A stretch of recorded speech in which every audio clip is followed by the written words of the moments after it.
तो जैसा कि आप लोग अध्ययन करते आ रहे हैं, श्रीमद् भागवतम के द्वितीय स्कंद के 6वें अध्याय में ब्रह्मा जी कहते हैं नारद जी से कि भाई परम आज भगवान श्री कृष्ण प्रथम अवतार महाविष्णु के रूप में अपना विस्तार करके इस व्यक्त जगत की सृष्टि करते हैं, किंतु वे अजन्मा रहते हैं, फिर भी सृष्टि उन्हीं से। भौतिक पदार्थ तथा अभिव्यक्ति भी वही है। वह कुछ काल तक उनका पालन करते हैं और फिर उन्हें अपने में समाहित कर लेते हैं, जैसा कि भगवत गीता में कहा गया है। यह जो सृष्टि है ये भगवान की इच्छा से होती है और समग्र सृष्टि जो है भगवान ही करते हैं। जैसा कि यहाँ बताया गया है, कारण समुद्र में भगवान शयन करते हैं और उनके रोमकूपों से असंख्य ब्रह्मांड निकलते हैं। फिर प्रत्येक ब्रह्मांड में वो गर्भोदकशाही विष्णु के रूप में प्रवेश करते हैं। उसके बाद वो ब्रह्मा शिव अन्य देवताओं का सृजन करते हैं और इस प्रकार पालन सृजन पालन करते हैं और बाद में सारी सृष्टि को अपने अंदर समाहित कर देते। कैसे? जैसे हम देखते हैं कि बच्चे खिलौने बनाते हैं, खिलौने बनाते हैं, उनसे खेलते हैं और जब खेलने का उनका मन भर जाता है खेल करके, तो फिर वो उसे वहां से हटा देते हैं। तो ऐसे ही यहाँ पर भगवान के विषय में कहा जा रहा है कि ये सृष्टि जो है भगवान द्वारा निर्मित है और भगवान कह रहे हैं कि मैंने ही सृष्टि की रचना की है, लेकिन मैं इसमें नहीं। मतस्थानी सर्वभूतानि न चाहम ते अवस्थितम, बिल्कुल पृथक है। ये भगवान का स्वरूप जानना इतना आसान नहीं है। क्यों?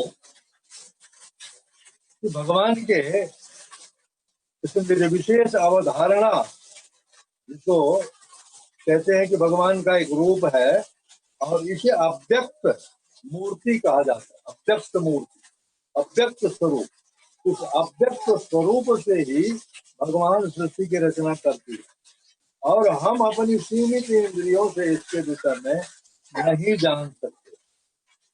ये विशेषवादियों के विषय में कहा जा रहा है कि वो चूंकि भगवान में, भगवान के स्वरूप में, भगवान की मूर्ति में, भगवान के आकार में, भगवान के रूप गुण लीला इत्यादि में वो विश्वास नहीं करते हैं, इसलिए उनके लिए भगवान जो है वो ज्ञेय नहीं है, जाने नहीं जाते। भगवान को कैसे जान सकते हैं? भक्त्या माम अभिजानाति। भगवान के स्वरूप को भक्ति के माध्यम से ही जान सकते हैं, दूसरा कोई उपाय नहीं है। ब्रह्मा जी कह रहे हैं नारद जी से कि हम और तुम शिव जी थोड़ा थोड़ा जानते हैं। जब ब्रह्मा जी, शिव जी और नारद जी भगवान के इस अव्यक्त स्वरूप और व्यक्त स्वरूप दोनों के विषय में थोड़ा थोड़ा जानते, तो हम पामर जीव मनुष्य कैसे जान सकते हैं भगवान के विषय में पूरा पूरा? और पूरा पूरा क्यों नहीं जान सकते? ब्रह्मा जी हो, शिव जी हो या नारद जी हो या अन्य देवतागण हो, भगवान के विषय में पूरा पूरा क्यों नहीं जान सकते? क्योंकि इस भौतिक जगत के जितने प्राणी हैं सबकी इंद्रियां अपूर्ण है, सबकी इंद्रियां अपूर्ण है और भगवान परम पूर्ण है। तो पूर्ण के विषय में पूर्ण रूप से हम अपूर्ण इंद्रियों से नहीं जान सकते। हमें जो ज्ञान होता है परंपरा के द्वारा, जैसे कि ब्रह्मा जी ने बताया है, हाँ, कई श्लोकों में ब्रह्मा जी ने बल दे करके कहा है, यह जो ज्ञान है परंपरा के द्वारा ही प्राप्त किया जा सकता है। जो व्यक्ति परंपरा में नहीं है वो इस चीज को नहीं समझ सकता, या जो भक्ति पथ पर नहीं चल रहा है वो भी नहीं समझ सकता। निर्विशेषवादी शून्यवादी, शून्यवादी जो कहते हैं कि भगवान का कोई आकार ही नहीं है, शून्य है भगवान, है कि नहीं, वो कैसे भगवान के रूप गुण लीला इत्यादि के विषय में समझ सकते हैं, कैसे उसमें आनंद ले सकते हैं? आनंद तो सिर्फ वैष्णव ले सकते, जो भगवान के साकार स्वरूप का हाँ, श्रवण कीर्तन अर्चन वंदन इत्यादि करते हैं, हाँ, वो वैष्णव जन जो भगवान के भक्त हैं वही ले सकते। और यहाँ पर कहा गया है ये जो निर्विशेषवादी हैं इनका तर्क जो है वो शुष्क होता है, शुष्क, जिनका कोई प्रमाण नहीं है, प्रमाणहीन तर्क का कोई मूल्य भी नहीं होता है। जिस तर्क का कोई प्रमाण ही नहीं है उसका कोई मूल्य नहीं होता। अतएव वह आज भगवान श्री कृष्ण के विषय में सदैव अंधकार में रहते हैं। जब उन्हें भगवान श्री कृष्ण के विषय में बताया जाता है कि उनका रंग श्यामला है, सिर पर मोर मुकुट धारण करते हैं, पीताम्बर धारण करते हैं, हाथ में बंसी लिए रहते हैं, शरीर पर उनके 3 स्थान पर टेढ़ापन है, वो त्रिभंग ललित है, वो 3 स्थान से टेढ़े रहते हैं और सदैव अपनी बांसुरी से सबको मोहित करते हैं। तो ये उनकी समझ में नहीं आता। निर्विशेषवादियों की समझ में भगवान के इस स्वरूप का चिंतन नहीं हो सकता। क्यों? क्योंकि उनके पास वैदिक शास्त्र नहीं, उनके पास कोई परंपरा नहीं है, हाँ, जिनके द्वारा वो ज्ञान को प्राप्त कर सके। अल्प ज्ञान से भगवान के आदि साकार स्वरूप को हाँ, नहीं जाना जा सकता, क्योंकि भगवान का सभी वस्तुओं में विस्तार है। जितनी भी वस्तुएं हम इस भौतिक जगत में देख रहे हैं ऐसी कोई वस्तु नहीं है हाँ, जिसमें भगवान को नहीं देखा जा सकता, है कि नहीं? भगवान गीता में बताते हैं जो माम पश्यति सर्वत्र सर्वम च मयि पश्यति तस्याहं न प्रणश्यामि स च मे न प्रणश्यति। जो मुझे सर्वत्र देखता है, सब में देखता है, उसके लिए मैं छुपा नहीं हूँ और न वो मुझसे छुपा है। तो इस प्रकार से इस भौतिक जगत की जितनी भी वस्तुएं हैं सब में भगवान, सब भगवान की शक्तियों का विस्तार है। यह जो भौतिक प्रकृति है, प्रकृति क्या है? ये भगवान की शक्ति, भगवान की शक्ति। ममई वांशो जीवन जीव भूत सनातना मनोस्वास्थ्य प्रकृति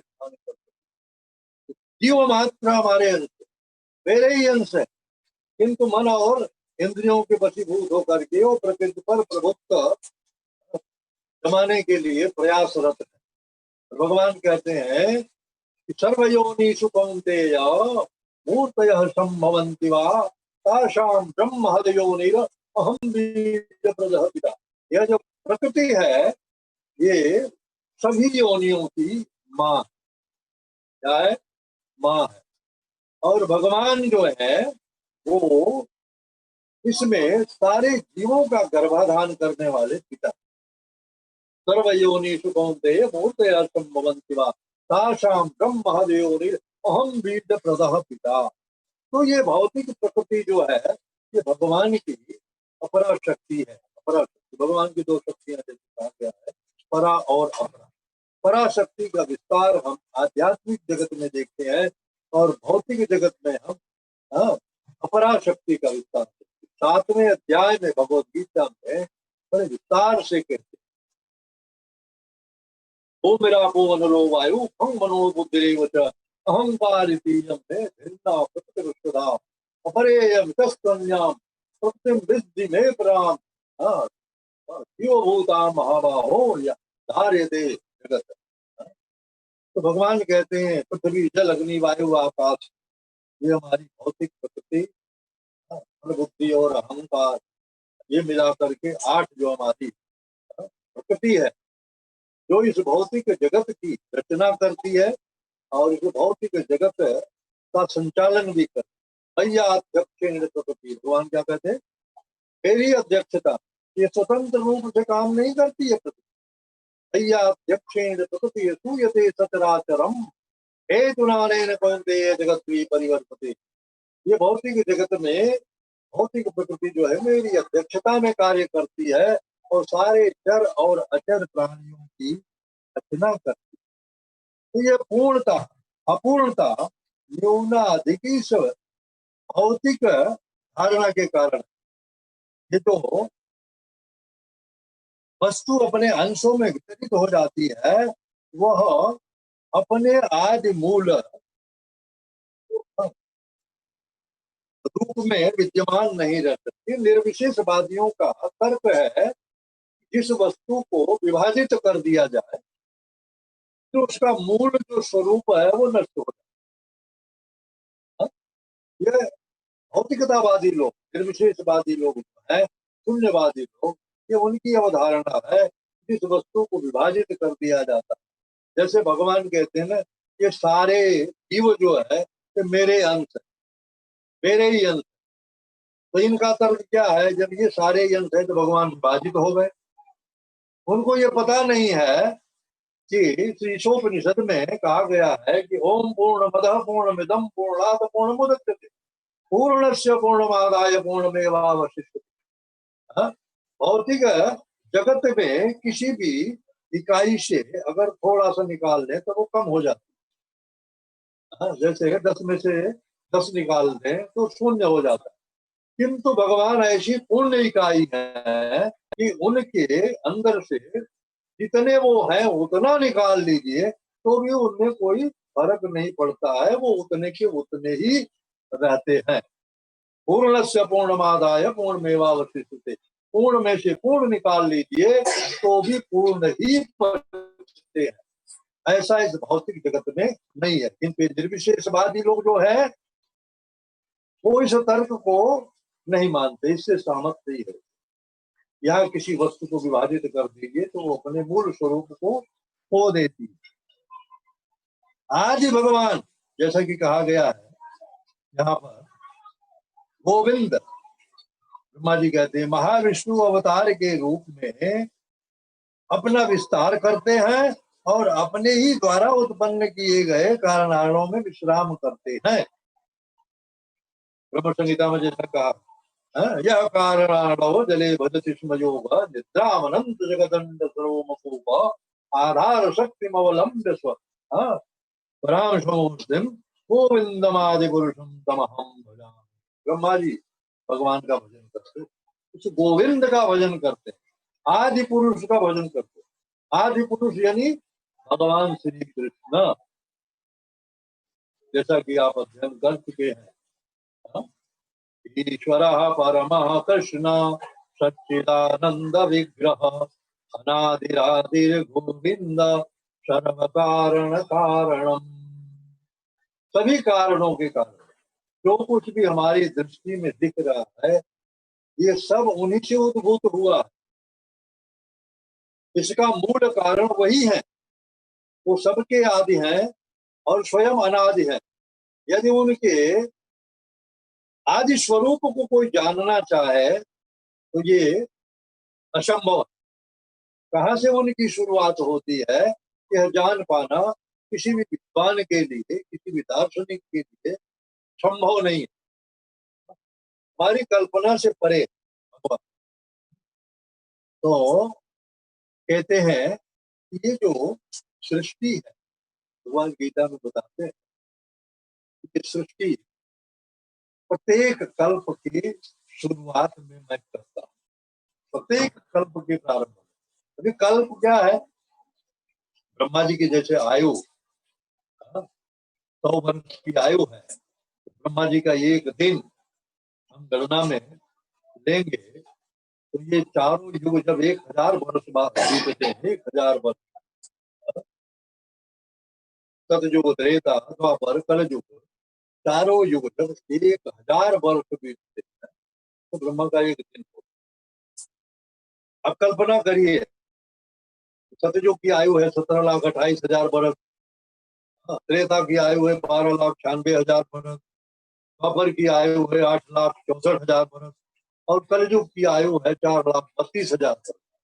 इस प्रकार चारों युगों का योग जो है 45,20,000 वर्ष। इस 45,20,000 में आप 1000 से मल्टीप्लाई करेंगे तो ब्रह्मा जी का एक दिन होता है। और इतनी ही बड़ी ब्रह्मा जी की एक रात होती है।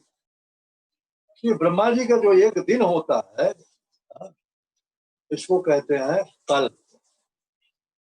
ब्रह्मा जी की पूरी आयु जब खत्म होती है 100 वर्ष की, ये सारी जो सृष्टि है, सारा भौतिक जगत जो है वो ब्रह्मा जी में लीन हो जाता है और ब्रह्मा जी भगवान के निश्वास के द्वारा भगवान के उदर में प्रविष्ट हो जाते हैं। तो सृष्टि के कल्प के अंत में ये सारे जीव हमारे अंदर प्रविष्ट हो जाते हैं, भगवान कहते हैं। और कल्प के शुरू में मैं फिर से इस सृष्टि की रचना करता हूँ। आप ये जान गए हैं कि ये सारे ब्रह्मांड जो है भगवान के रोम कूप से निकलते।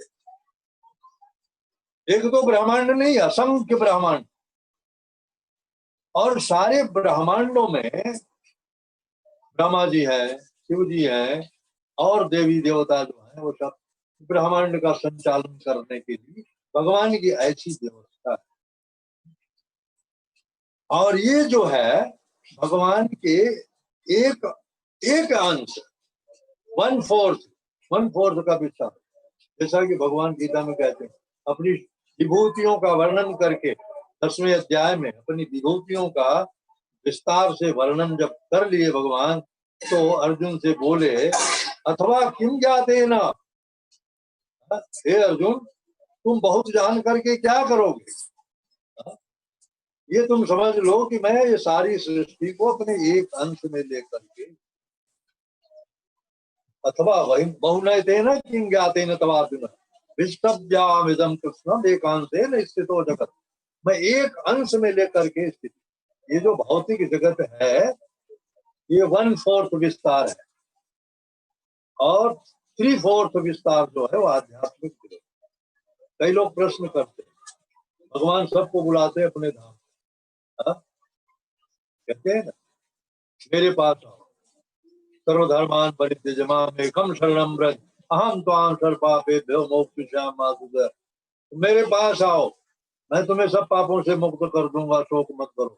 कई लोग प्रश्न करते हैं जब यहाँ के सारे जीव भगवत धाम जाएंगे तो वहां क्या इतनी जगह है कि सब रह सकते हैं? भगवान स्वयं बताते हैं यह जो भौतिक जगत है ये भगवान के एक अंश का प्रदर्शन है, बाकी 3 भाग 3/4 जो है वो वैकुंठ जगत है। आप अंदाजा लगा सकते हैं वहां इतना स्थान है ये सारे जीव जो है वो कहीं पता नहीं चलेगा कि कोने में कहीं पड़े रहे। लेकिन फिर भी जीव मात्र जो है भगवान की माया से इतना बद्ध हो चुका है, माया के चंगुल में इतना फंस चुका है कि वो भगवान की बातों में विश्वास नहीं करता और इस जगत में ही तुच्छ आनंद के पीछे अथक परिश्रम कर रहा है। अथक परिश्रम। वृत्रासुर जी अपनी स्तुति में कहते हैं कि हे अर्जुन, हमारे भगवान जो है इतने दयालु है, तो अपने भक्तों को धर्म, अर्थ और काम इन तीनों के पीछे बहुत ज्यादा प्रयास करने के लिए वर्जित करते हैं। ये जो धर्म है, अर्थ और काम है, इंद्रिय तृप्ति के लिए इस भौतिक जगत में खोजा जाता है। ये सारे जीव जो दिन रात अथक परिश्रम कर रहे हैं, धर्म अर्थ और काम के लिए कर रहे हैं। और भगवान अपने भक्तों से कहते हैं कि तुम्हें ज्यादा परिश्रम करने की आवश्यकता नहीं है, तुम सिर्फ मेरा भजन करो, या और कुछ करने की आवश्यकता ही नहीं है। इस भौतिक संसार में तुम जितना ही इनके पीछे भागोगे उतना ही तुम अशांत रहो। इसलिए भगवान ने 5वें अध्याय के 29वें श्लोक में कहा है, भोक्तारम ये तपसाम सर्वलोक महेश्वरम स्वयं सर्वभूतानाम ज्ञात्वा माम शांतिं गच्छति। सारे यज्ञों और तपस्याओं का भोक्ता मैं हूँ, सारे लोकों का मालिक मैं हूँ, और सारे प्राणियों का स्वर्ग मैं हूँ। भगवान सबके सुनते हैं, चाहे वो मनुष्य हो, चाहे पशु हो, चाहे वो पक्षी हो, चाहे कीड़े मकोड़े हो, चाहे वृक्ष हो, किसी भी योनि में जीव है, सबके सुनते हैं, सबके हित चिंतक है, बिना किसी स्वार्थ, उनका कोई स्वार्थ नहीं है। किंतु फिर भी लेकिन जीव मात्र जो है तो भगवान की माया से इतना आबद्ध है कि वो इस जगत को छोड़ करके जाने की इच्छा भी नहीं करता। जैसे भगवान कहते हैं ना, यदि मेरी तरफ वो एक कदम आता है तो मैं 2 कदम उसकी तरफ आता, या ये यथा माम प्रपद्यन्ते तां तथैव भजाम्यहम्। जिस मात्रा में जो मुझे भजता है मैं भी उसे उसी मात्रा में भजता हूं। भगवान किसी का ऋण अपने ऊपर नहीं रखते। जितना जीव भजता है उससे ज्यादा भगवान उसके भजते रहते। यह है भगवान का स्वरूप। और इस प्रकार ब्रह्मा जी कहते हैं कि ये जो सृष्टि है, भगवान इसकी रचना करते हैं, इसका पालन करते हैं, और अंत में इसका संहार भी वही करते हैं, अपने अंदर समेट लेते हैं। और इस ज्ञान को हम परंपरा के द्वारा ही जान सकते हैं। जब तक हम किसी शुद्ध भक्त का आश्रय नहीं लेंगे तब तक हम इस ज्ञान को अर्जित नहीं कर सकते, क्योंकि ये ज्ञान परंपरा के द्वारा ही प्राप्त होता है। ब्रह्मा जी भी नारद से यही कहते हैं, और भगवान भी 4th अध्याय में भगवद गीता के कहते हैं, क्या कहते हैं, एवं परंपरा प्राप्त काले महता योगो नष्ट परंपरा। यह जो ज्ञान है, वैदिक ज्ञान, आध्यात्मिक और भौतिक जगत का, सारी सृष्टि का ज्ञान जो है, ये सब भगवान के द्वारा परंपरा से प्राप्त हुआ। भगवान से ब्रह्मा जी, ब्रह्मा जी से नारद जी, नारद जी से व्यास जी, व्यास जी से, ऐसे ही सबने इसको प्राप्त किया है। ज्ञान प्राप्त करने का यही तरीका है। अपने अपने सनक के अनुसार लोग चाहें कि हम समझ लें भगवान को, तो ये असंभव। जब ब्रह्मा, शिव और नारद जैसे लोगों को समझ के बाहर है, तो हम आप कैसे समझ। पहले बताया जा चुका 12 महाभागवतों के विषय में। स्वयंभू नारद ब्रह्मो कुमार कपिलो मनु प्रहलादो जनको भीष्मो बलिरवैया सखिरवय। ये 12 महाभागवत जो है भगवान के तो प्रतिनिधि हैं, जो भगवान को तत्व से जानते हैं, एज इट इज, जैसे है भगवान, जिस उनके सत्य स्वरूप को जानते, लेकिन पूरी तरह वो भी नहीं जानते। पूरी तरह वो भी नहीं जानते। ब्रह्मा जी कह, तो हम आप कैसे जान सकते। हमें जानने का प्रयास करना चाहिए, किसी भगवत भक्त का आश्रय लेकर, तो भगवान के स्वरूप को, उनके स्वरूप का साक्षात्कार कर चुका है, उसके आश्रय के बिना हम नहीं जान सकते। यही इसका तरीका। हरे कृष्ण।